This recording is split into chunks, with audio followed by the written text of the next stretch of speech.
Why is it that so many of us reach our 30s and 40s wishing we could go back and whisper wisdom into our younger selves? That nagging feeling that if we'd just known a few crucial truths earlier, everything might have unfolded differently. I've spent years reflecting on this question, and today I want to share what I wish someone had told me when I was 20. Think about where you were at 20, probably wrestling with big decisions, feeling the weight of expectation, yet simultaneously believing you had all the time in the world. Here's what I needed to hear then, and what you might need to hear right now. First, your path doesn't need to be linear, not at all. At 20, I was obsessed with following the right sequence of steps. Graduate, land the perfect job, climb steadily upward, find the perfect partner, settle down, as if life was some kind of checklist to complete in perfect order. But life isn't a straight line. It's more like a winding river with unexpected turns, occasional rapids, and peaceful stretches you never anticipated. The problem is, we've been conditioned to believe deviation equals failure. That changing direction means we've made a mistake. What nonsense. Some of the most successful, fulfilled people I know have careers that look like elaborate connect-the-dots puzzle. They've pivoted, paused, and completely reinvented themselves, sometimes multiple times. Every seemingly random job, every apparent detour, they're not wasted time. They're data points. They're the necessary ingredients that shape who you become. Your 20s aren't about finding the perfect path. They're about exploration, about trying things on, seeing what fits, what energizes you, what drains you. The second thing I wish I'd known. At 20, your emotions are data, not directives. At 20, I was a hostage to my feeling. Anxiety meant I should retreat. Discomfort meant I was doing something wrong. Doubt meant I should stop and reconsider everything. But here's the truth. Feelings aren't commands, they're information. Anxiety often signals growth on the horizon. Discomfort frequently means you're stretching beyond what's familiar. Doubt is part of any worthwhile journey. I spent years letting fear make my decision, playing it safe, avoiding risks that might have led to rejection or failure. What if instead we saw emotions as weather patterns? They move through us, they provide valuable data, but they don't have to dictate our actions. When you feel anxious about a presentation, that's normal. Your brain is trying to protect you from social rejection. Thank your anxiety for trying to help, then proceed anyway. This perspective shift is subtle but revolutionary. It puts emotions in their proper place as important messengers, but not the CEO of your life. The third truth I wish I'd embraced at 20. Consistency trumps intensity every single time. In my 20s, I was the king of grand gestures and ambitious starts. I'd decide to get fit and do a punishing 2-hour workout. Once, I'd vow to write a novel and hammer out 10 pages before abandoning it for weeks. I believed transformation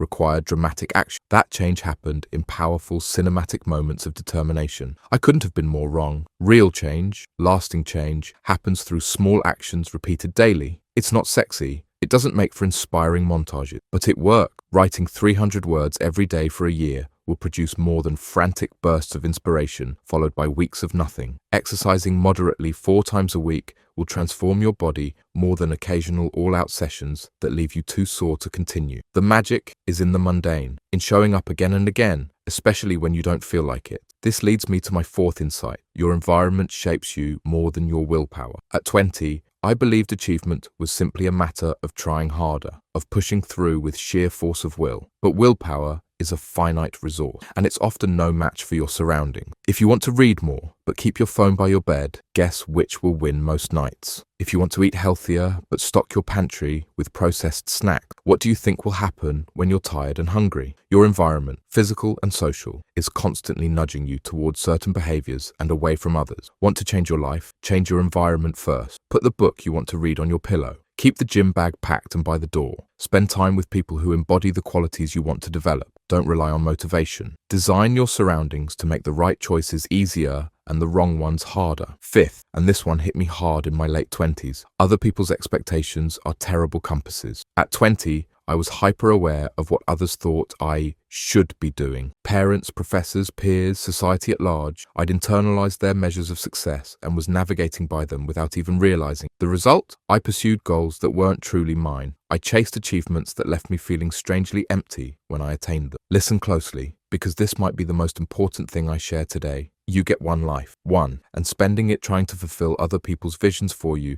is a recipe for regret. Finding your own definitions of success and fulfillment takes courage. It means disappointing people sometimes. It means making choices others don't understand. But the alternative, living by someone else's script, is far more painful in the long run. Sixth, mastery matters more than credentials. At 20, I was fixated on acquiring the right credential, the right degree, the right job title, the right affiliation. I thought these external validations would secure my future. But the world has changed. In most fields, what you can demonstrably do matters infinitely more than the certificates on your wall. Employers, clients, and collaborators increasingly care about your actual skills and your portfolio of work, not where or if you went to college. This is liberating news. It means you can learn almost anything, build almost anything through focused effort and consistent practice. Focus on developing rare and valuable skills, on creating work you're proud of, on solving real problems for real people. The credentials will follow the mastery, not the other way around. Seventh truth, your attention is your most precious resource. At 20, I was careless with my attention. I gave it away freely to whatever flickered across my screen, whatever drama erupted in my social circle, whatever seemed urgent in the moment. I didn't understand that attention, even more than time or money, determines the quality of your life. What you consistently focus on shapes your thoughts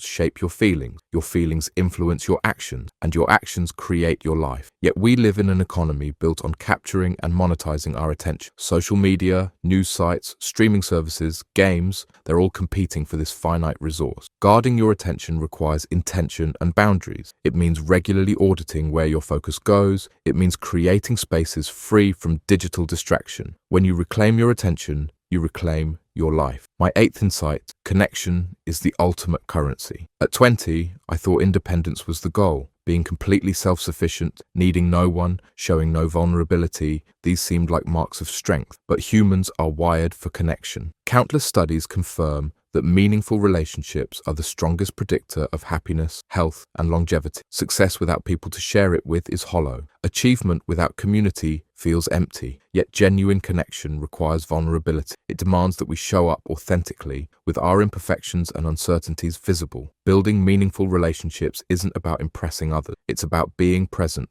being curious, being real. Ninth truth, the present moment is where life happened. At 20, I lived mostly in the future. I was always working toward the next goal, the next achievement, the next life phase, believing happiness awaited me there. When I graduate, when I get that promotion, when I find the right relationship, when I achieve financial security, then I'll be happy. It's the great delusion. That fulfillment exists in some future state rather than in the present moment. Don't misunderstand me. Goals matter, progress matters, but not at the expense of experiencing your life as it unfolds. Joy, meaning, love, wonder, these don't arrive someday. They're available now, in ordinary moments, if we pay attention. Learning to be present takes practice. Our minds naturally wander to past regrets or future concerns, but presence can be cultivated through mindfulness, through gratitude practices, through simply noticing the richness of each moment. Finally, my 10th insight, you are not fixed, you are growing. At 20, I believed my personality, my capabilities, my limitations were largely set.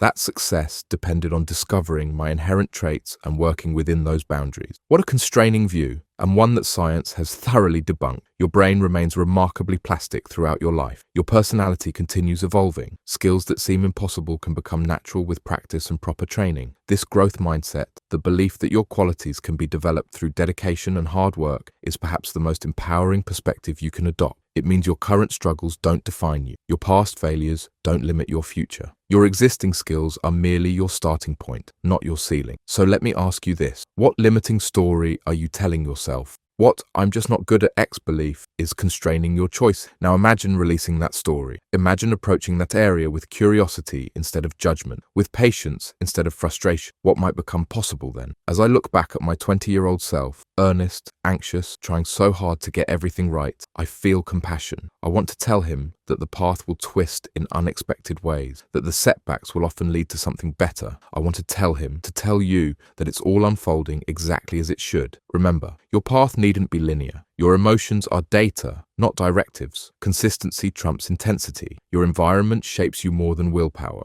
Others' expectations are terrible compasses. Mastery matters more than credentials. Your attention is your most precious resource. Connection is the ultimate currency. The present moment is where life happens. And you are not fixed. You are growing. Take these truths, test them against your experience. Keep what resonates, discard what doesn't, and most importantly, be gentle with yourself along the way. What I wish I knew at 20 boils down to this. Life isn't about arriving at some perfect destination. It's about growing through the journey. And that journey, with all its messiness and uncertainty, is precisely where the magic happens. So embrace it, all of it. The questions, the detours, the struggles, the surprises. This is your one wild and precious life, and it's unfolding exactly as it should.